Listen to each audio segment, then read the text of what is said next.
10 Ways to be Perfect. A reading about Moses and the 10 Commandments from Exodus.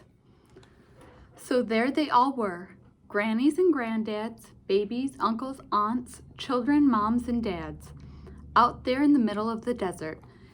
They had blisters from all the walking. They were hungry and thirsty and much, much too hot.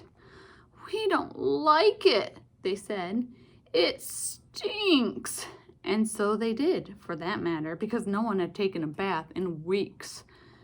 Now remember, because this is something they'd forgotten, God had done amazing things for his people. He'd hidden them inside a cloud. He'd moved the seas. He'd set them free. But God's people still weren't happy. They didn't care about being free. Wasn't it better when they were slaves? At least they'd had lots of nice food to eat. "God doesn't want us to be happy," they said. It was the same lie that Adam and Eve had heard all those years before. "God has brought us out here to kill us. God doesn't love us." But they didn't know God that well, did they?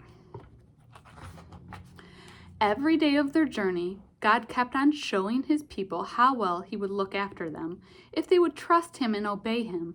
When they were hungry, God made the sky rain with food, bread from heaven coming down.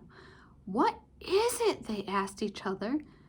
They didn't know, so they called it, "What is it?" Which, of course, is a very good name for something when you don't know what it is. When they were thirsty and started quarreling, God made water flow from a rock. Moses called that place Quarreling because that seemed like a good name too. And still, God's children didn't trust him or do what he said. They thought they could do a better job of looking after themselves and making themselves happy. But God knew there was no such thing as happiness without him. So God led them to a tall mountain. God wanted to talk to his people and show them what he was like. He wanted to help them know him better and tell them about the special land he was going to give to them. "The whole earth belongs to me," God said, "but I have chosen you. You are my special family. I want you to live in a way that shows everyone else what I'm like, so they can know me too." God called Moses up the mountain. The great mountain shook. A thick cloud fell, thunder roared, lightning cracked, and God gave Moses 10 rules called commandments.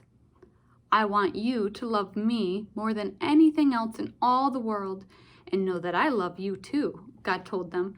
"This is the most important thing of all." God gave them other rules, like don't make yourselves pretend gods, don't kill people, or steal, or lie. The rules showed God's people how to live and how to be close to him and how to be happy.